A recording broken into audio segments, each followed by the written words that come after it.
New moon in Scorpio. So anytime the moon is in Scorpio, the moon falls. It goes to sleep. It goes to a slumber. And anything that has fall in it means it falls hard. It goes deep. And of course, we in Scorpio season, so that means being deep, balls deep, when it comes to circumstances and situations and desires and motivations and passions that you're pretty much trying to tangle on. Not trying, but you will be tangling on. Or how these energies will be basically tangling towards you. So, you got the new moon. Anytime there's a new moon, there's a new way of doing things, a new way of reacting and responding. So we got the new moon in Scorpio. So this is fixed water, being fixated on your own ways of dealing with your feelings and emotions. So fixed water means you're stubborn. You want to feel this way. You don't want to feel how others feel. Or you don't want to feel how this person is feeling. You want to be fixated on your own feelings and emotions. Of course, you're going to come across and pick up the vibes and energies of other people and how they feel. But this season, it's all about being deep, fixated. Now, we got the moon in Scorpio. We got the sun in Scorpio. Every time the moon and the sun comes together, there's a conjunction. That means it's a new moon. That means they're aligned together. They're working with each other. They're on the same path at the moment. That means the moon, mom, is with it. That means the sun, father, is with it. So they're aroused. So they're ready. They're very determined. They're very desired to go after and chase after and react after whatever's, in their way of whatever they're trying to chase. We also got Mars in Scorpio, where it's home at and where it's comfortable at. So anytime a planet is in Mars, that's going to be anger, aggression, passion, motivation, desire, and of course, force. So anytime a planet is in home, that means it's comfortable. It's going to basically do whatever it want to do and shine however it want to shine. But by default, anytime Mars is in the sign, it's going to make you get up off your and go ahead and, of course, go ahead and do it. Not beat around the bush. Not wait. It's going to make you get up off your booty. And, of course, get straight to the cheeks. So that's how it's playing out in this perspective. Also, the new moon kind of came a little late as far as cusp-wise and things of that matter. Feel me? We got the moon in Sagittarius at the moment. We ain't get into that.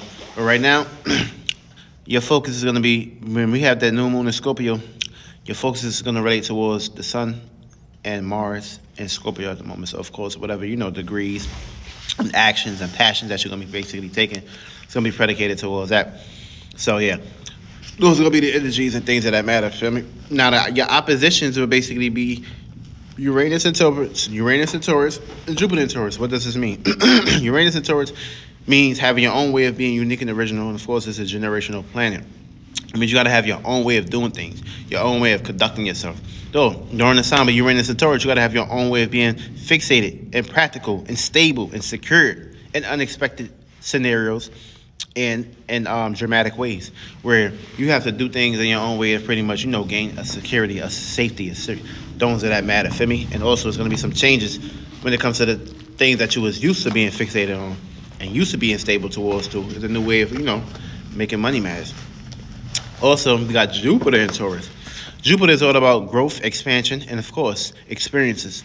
So, with Jupiter coming with Uranus, there's going to be a whole lot of expansion and experiences and expenses when it comes to your security, safety, practicality, stability, and how you conduct yourself and what you stand on and, of course, what you're building on. So that's going to be expanding, feel me? So that's the time to, go ahead and, of course, have that hope, faith, and luck, or wherever you got Taurus hat in your chart.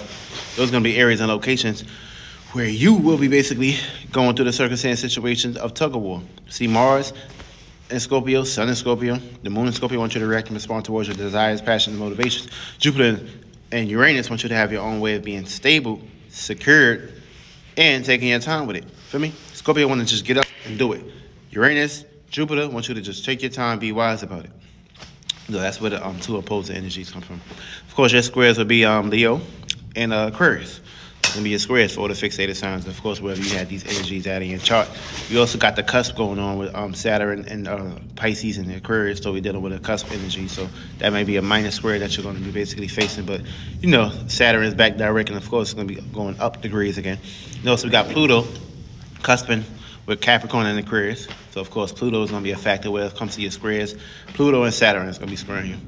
Leo, the only time it's going to really be squaring you when the moon get there. Other than that, with these energies, we're going to basically get into the houses real fast. We're going to break it down, of course, how it's going to be affecting you, and, of course, areas and locations that you're going to be basically succumbing from.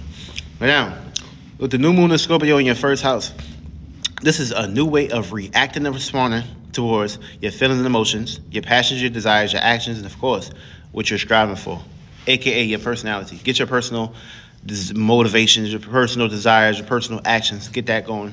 Focus on yourself. Get yourself right. Feel me? Make sure you do a transformation or personal transformation. Of course, get yourself situated and you first.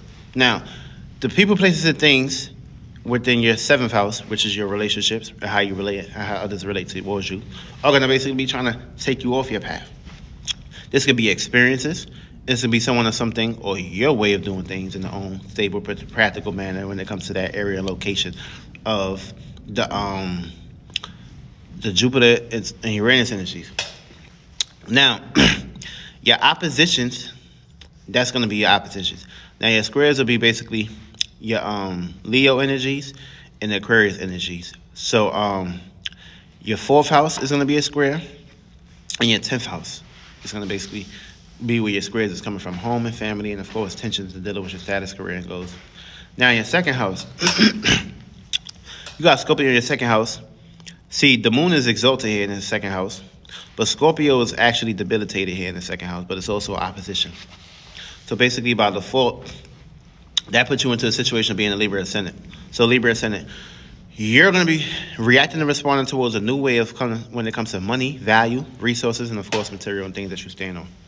Your oppositions and your obstacles will basically be your 8th house.